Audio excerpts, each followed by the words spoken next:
Jerusalén estaba de luto. El rey había muerto. Pero no era cualquier hombre, era David, el guerrero que transformó a Israel en una potencia temida. Y ahora todo pendía de un hilo, y el trono sería entregado al hijo de un adulterio. Un joven que no era el mayor, ni el más fuerte. Su nombre era Salomón, pero lo que pocos saben es que la historia del rey más sabio que jamás existió. También es la historia de su caída, porque Salomón no fue derrotado por ejércitos. Fue vencido por sus propios deseos, más de 1000 mujeres, dioses extraños, altares paganos. Todo eso dentro de Jerusalén. ¿Y el final? Fue más amargo que cualquier guerra. Escribe en los comentarios: Señor, dame un corazón sabio y fiel. Deja tu like y suscríbete ahora mismo, porque esta historia te va a atrapar desde el primer segundo. Era una noche silenciosa en Jerusalén. El viento susurraba suavemente entre las murallas, como si quisiera ocultar lo que estaba por suceder. En lo alto del palacio, el rey David contemplaba la ciudad que había conquistado con espada y fe. Pero esa noche, sus ojos no estaban puestos en el cielo. Estaban fijos en algo terrenal. Allí abajo, en el patio de una casa cercana, una mujer se bañaba. La luz de la luna resbalaba sobre su piel como plata líquida. Era Betsabé, casada. La esposa de Urías, uno de los soldados más fieles del rey. David sabía que no debía desearla, pero no apartó la mirada. Y cuando preguntó quién era, la respuesta llegó como una advertencia del cielo. Es Betsabé, esposa de Urías, el hitita. Pero el deseo habló más fuerte que la honra. Y esa noche, David no actuó como pastor de un pueblo, sino como un hombre guiado por su propia voluntad. Mandó a traerla, se acostó con ella, y lo que debió ser un momento de debilidad se convirtió en el inicio de una tragedia. Días después, la noticia llegó como una espada helada. Betsabé estaba embarazada. Desesperado por encubrir el escándalo, David mandó llamar a Urías del campo de batalla. Le ofreció vino, lo llenó de halagos. Intentó convencerlo de que fuera a su casa con su esposa, pero Urías se negó. Dijo que no podía disfrutar del descanso mientras sus hermanos estaban en guerra. David quedó sin salida y tomó una decisión aún más oscura. Escribió una carta con su sentencia de muerte y se la entregó al mismo Urías. El hombre fiel cargó sin saberlo el sello de su destino. En el campo, los soldados se retiraron y dejaron a Urías solo. Las flechas enemigas lo alcanzaron, y David creyó que todo había terminado. Tomó a Betsabé como esposa, y el pueblo pensó que todo estaba en orden. Pero el cielo había visto, y el Señor envió al profeta Natán. El hombre entró al trono con firmeza. Le señaló con el dedo y dijo: Tú eres ese hombre. Tomaste lo que no te pertenecía, y por eso la espada nunca se apartará de tu casa. David cayó de rodillas, lloró, ayunó durante 7 días, suplicando misericordia. Pero el hijo, fruto del pecado, murió, y en ese silencio, donde antes había orgullo, nació el arrepentimiento. Fue de esa misma unión marcada por el dolor que nació Salomón. El niño que llevaba en su nombre una promesa de paz, pero cuyas raíces estaban sembradas en la culpa, la sangre y el perdón. El sol aún no había roto el silencio de aquella mañana en Jerusalén, pero Salomón ya estaba despierto. Sabía que ese sería el día de su consagración como rey. El pueblo esperaba, los príncipes murmuraban, los ancianos lo observaban con desconfianza. Algunos lo llamaban hijo del pecado, otros usurpador, pero Dios lo había escogido. Salomón, en vez de buscar el apoyo de los ejércitos o alianzas con los nobles, decidió buscar algo más alto. Subió hasta Gabaón, donde se encontraba el altar de bronce. Y allí, entre incienso y silencio, ofreció 1000 holocaustos al Señor. 1000, un número que nadie se atrevía a ofrecer. Y esa noche, Dios se le apareció a Salomón en sueños. La voz del Eterno resonó en el espíritu del joven rey. «Pídelo, que quieras que yo te lo daré». Salomón respiró hondo. Podía pedir riquezas, poder, larga vida, victoria sobre sus enemigos, pero no lo hizo. Con humildad respondió: «Señor, tu pueblo es tan numeroso como los granos de arena. ¿Quién soy yo para gobernar una nación tan grande? Dame sabiduría para juzgar con justicia, un corazón que escuche, para discernir entre el bien y el mal». Y el cielo se conmovió con aquella petición. Entonces Dios dijo: «Porque no pediste riquezas, ni la muerte de tus enemigos, ni muchos años de vida. Yo te concederé un corazón sabio y entendido, como nunca hubo antes, ni habrá después». Pero Dios fue más allá. «También te daré lo que no pediste, riquezas, gloria y honra, y si andas en mis caminos, prolongaré tus días». Cuando Salomón despertó, su espíritu ardía. Sabía que no había sido un simple sueño. Había recibido algo divino, un don eterno, y desde aquel día Israel tendría un rey diferente a todos los demás. La noche envolvía Gabaón en un manto de silencio. Salomón, agotado tras una larga oración, se recostó y cayó en un profundo sueño. Pero esa noche ocurrió algo extraordinario. De repente, el Creador de los cielos y la tierra se le apareció en un sueño.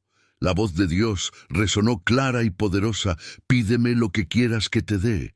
El corazón de Salomón latía con fuerza. Era la mayor oferta que un hombre podía recibir. Podía pedir riquezas, ejércitos invencibles, el dominio sobre todas las naciones. Pero dentro de sí, él sabía cuál era su verdadera necesidad. Entonces, con humildad, respondió: «Señor, tú hiciste un pacto con mi padre David. Ahora me has puesto a mí en su lugar, pero soy joven e inexperto. No sé cómo guiar a tu pueblo tan numeroso. Concede, pues, a tu siervo un corazón sabio y entendido para gobernar con justicia, para discernir entre el bien y el mal». No pidió oro, ni la muerte de sus enemigos, ni una larga vida. Solo pidió sabiduría para cumplir su misión. Y entonces Dios respondió: «¿Por qué has pedido esto? Y no riquezas, ni honor, ni la muerte de tus adversarios. He aquí que te concedo un corazón sabio, como ninguno antes de ti lo ha tenido, ni después de ti lo tendrá». Pero el Señor no se detuvo allí. «También te daré lo que no pediste, riquezas y gloria, y si andas en mis caminos, te concederé también una larga vida». Cuando Salomón despertó, su corazón aún latía con fuerza. Sabía que no había sido un sueño cualquiera. Dios le había hablado, y con ese don divino regresó a Jerusalén, listo para ser no solo un rey, sino el más sabio entre los hombres. El joven rey despertó con el corazón acelerado. No había sido un sueño cualquiera. Salomón sentía que había hablado con el mismo Dios, y en ese encuentro celestial había recibido el don más precioso, la sabiduría divina. Al regresar a Jerusalén, todo parecía igual: las calles, los comerciantes, los ancianos. Pero Salomón ya no era el mismo. Algo en su mirada había cambiado. Era más profunda, más firme, y pronto llegaría la primera prueba. 2 soldados llevaron al salón del trono a 2 mujeres de 1900, apariencia agotada.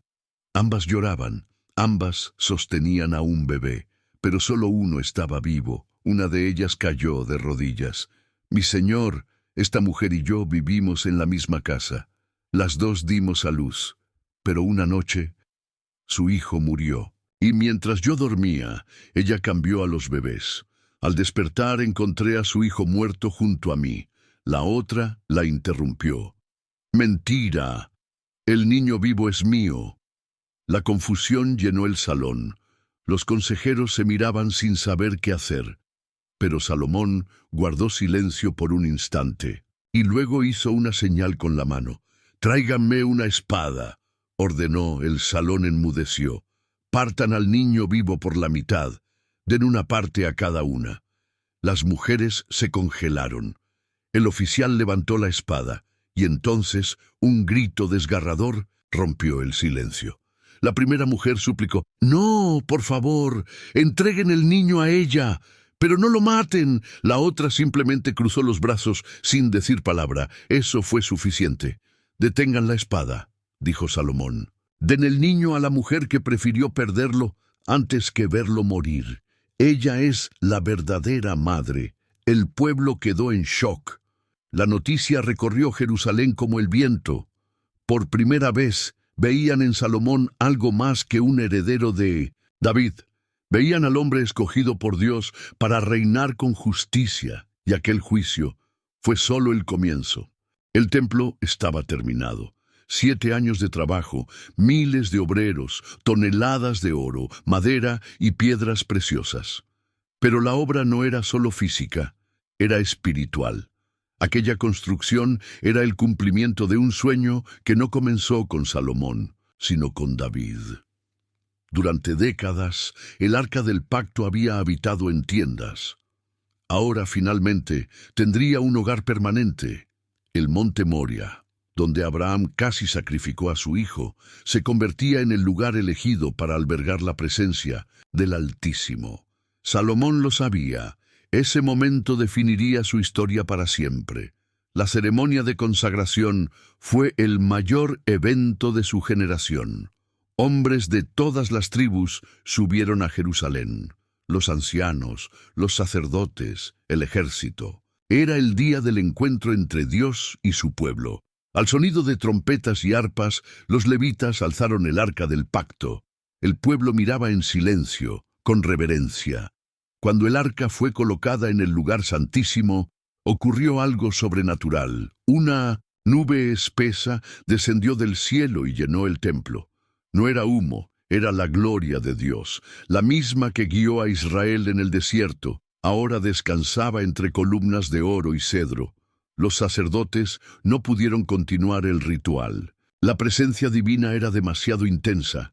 Entonces Salomón subió al altar delante de todo el pueblo, extendió sus manos al cielo y oró en voz alta: «Señor, ¿habitarás tú eternamente en la oscuridad? He aquí, los cielos de los cielos no te pueden contener, mucho menos esta casa que he edificado. Pero escucha desde los cielos la oración de tu siervo». Fue una oración de arrepentimiento, de intercesión y entrega. Y cuando terminó, el cielo respondió, un fuego descendió y consumió los sacrificios. Era la señal que todos esperaban. Dios había aceptado la casa que Salomón construyó. En ese momento, el templo dejó de ser un simple edificio. Se convirtió en el centro espiritual de Israel, un símbolo eterno de la alianza entre Dios y su pueblo. La fama de Salomón cruzó desiertos, mares y montañas. No era solo su sabiduría lo que corría de boca en boca, sino también la prosperidad de su reino, la majestuosidad de su templo y la paz que reinaba en sus fronteras. Fue entonces cuando una mujer poderosa, curiosa y astuta decidió comprobar con sus propios ojos si lo que se decía era cierto. Proveniente del sur, la reina de Sabá llegó a Jerusalén con una comitiva majestuosa, camellos cargados de oro, especias y piedras preciosas. Pero no venía solo a rendir homenaje, venía a poner al rey a prueba. Le hizo preguntas complejas, le presentó enigmas difíciles, observó las costumbres de la corte, la organización de los siervos, la abundancia en la mesa y el esplendor del templo. Y mientras más veía, más se maravillaba. Finalmente declaró: «Es cierto todo lo que escuché sobre ti, pero ni siquiera me contaron la mitad». En Salomón, ella vio algo más que poder humano. Reconoció la presencia de Dios. Y así, la sabiduría de Salomón no solo resolvía conflictos dentro de su reino, sino que conquistaba reyes y reinas de tierras lejanas que se rendían ante el esplendor de su espíritu. La sabiduría de Salomón no se limitaba al trono ni a las audiencias del palacio. Estaba esculpida en cada piedra de las ciudades que edificó, reflejada en cada tratado de paz que firmó y marcada en las rutas comerciales que abrieron a Israel, al mundo. Bajo su gobierno, Jerusalén se convirtió en más que una ciudad sagrada. Se transformó en un símbolo de prosperidad y estabilidad.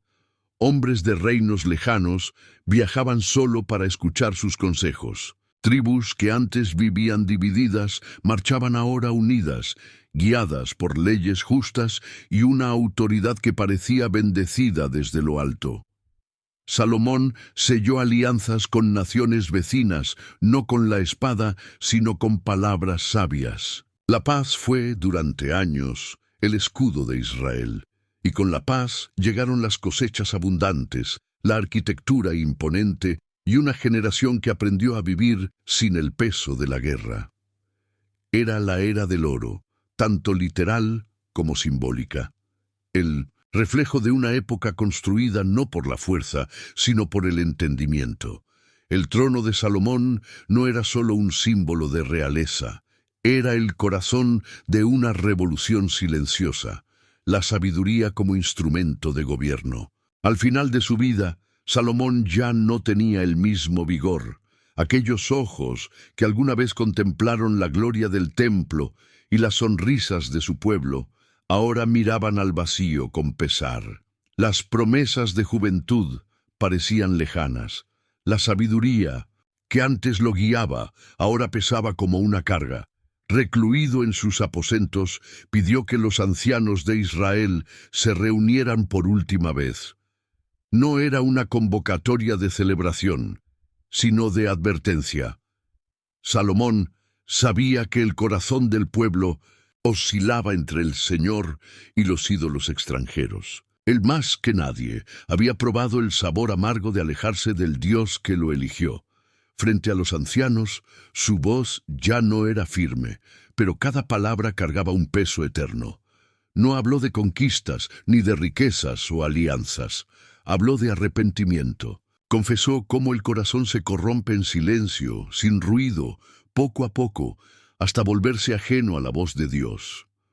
Sus últimas palabras no fueron órdenes, sino un ruego. Que los líderes de Israel recordaran el pacto, que el templo no se convirtiera en un simple monumento, sino en un lugar vivo de presencia.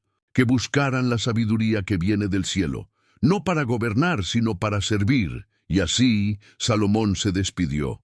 Aquel que fue el rey más sabio, el arquitecto del templo, el hombre de proverbios y salmos olvidados, no dejaba solo un trono, dejaba un legado espiritual que el tiempo juzgaría con justicia. Mientras la vejez alcanzaba a Salomón, las grietas que antes estaban ocultas comenzaron a abrirse. No eran terremotos súbitos, sino fallas pequeñas, silenciosas, acumuladas con el paso de los años. El pueblo, antes unido, ahora murmuraba, en voz baja por los callejones y los mercados. Los impuestos pesaban, el brillo del oro ya no encantaba a los campesinos que apenas podían alimentar a sus familias. El palacio seguía reluciente, pero en las calles crecía el resentimiento. Por primera vez, el nombre de Salomón comenzaba a mencionarse con duda y con rabia. Y en ese ambiente inestable, un nombre comenzó a resonar. Jeroboam. No era un príncipe, no venía de sangre real, pero poseía algo que ninguno de los hijos de Salomón tenía: la voz del pueblo. Era carismático, conocía las heridas del trabajador y, más aún, tenía visión. Un líder nacido desde las entrañas del reino, forjado en el esfuerzo y la observación, y cuando el profeta lo buscó y rasgó su manto en 12 pedazos, Jeroboam entendió, algo más grande se avecinaba. Las tribus estaban inquietas. La lealtad al trono de David ya no era absoluta, y Salomón percibía el aroma de la rebelión. Su reinado, antes incuestionable, ahora se veía rodeado de amenazas internas y externas. La profecía era clara. El reino sería dividido. Y aunque no sucedería en los días de Salomón, la semilla ya había sido plantada. Con el paso de los años, la gloria que una vez iluminó Jerusalén comenzó a desvanecerse. Las promesas de Dios aún resonaban en el templo, pero los ojos del rey ahora estaban fijos en alianzas humanas, no celestiales. Salomón, absorbido por sus propios proyectos y pasiones, ya no escuchaba las advertencias. Los profetas, antes honrados, ahora eran ignorados. Sus palabras se esfumaban en el aire como polvo del desierto. La corrupción, que había comenzado en silencio, ahora se mostraba ante el pueblo. El oro que cubría el trono parecía perder su brillo, y en las calles los murmullos crecían. ¿Dónde está la sabiduría del rey? Aún así, Dios permanecía en silencio, porque a veces el silencio divino es el último clamor antes del juicio. El silencio de Dios no era ausencia, era paciencia, pero incluso la paciencia divina tiene un límite.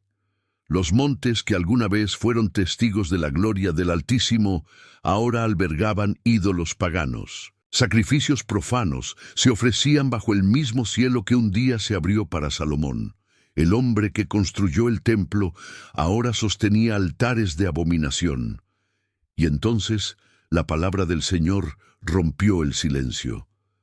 Dios levantó a un profeta, un hombre común, pero con los labios encendidos por el fuego celestial. Fue hasta Salomón y le declaró: «Por cuanto apartaste tu corazón y no guardaste mi pacto, como lo hizo tu padre David, he aquí que arrancaré de ti el reino, y lo daré a otro, pero por amor a David tu padre, no lo haré en tus días, sino en los días de tu hijo». Las palabras cayeron como trueno sobre el trono dorado. Salomón, el hombre más sabio de la tierra, guardó silencio. El reino, antes inquebrantable, comenzaba a temblar desde dentro, no por causa de ejércitos, sino como resultado de sus decisiones. A pesar de sus errores, el nombre de Salomón permanece inscrito en la historia como el rey que recibió sabiduría divina y edificó el majestuoso templo del Señor. Su legado resuena a través de los siglos, en proverbios, en cánticos, en las piedras de Jerusalén y en la memoria de su pueblo. El esplendor de su reinado se convirtió en leyenda, y aún hoy su vida despierta debates, admiración y reflexión. Nos enseña que ni siquiera el hombre más sabio está libre de caer, pero también nos muestra que Dios puede usar a hombres imperfectos para cumplir propósitos eternos. Que la vida de Salomón sirva como advertencia, pero también como inspiración, porque al final no es la gloria lo que define a un hombre, sino su capacidad de rendirse ante la verdad. Si esta historia tocó tu corazón, deja tu me gusta. Suscríbete al canal Las Crónicas Bíblicas y activa la campanita para no perder el próximo episodio.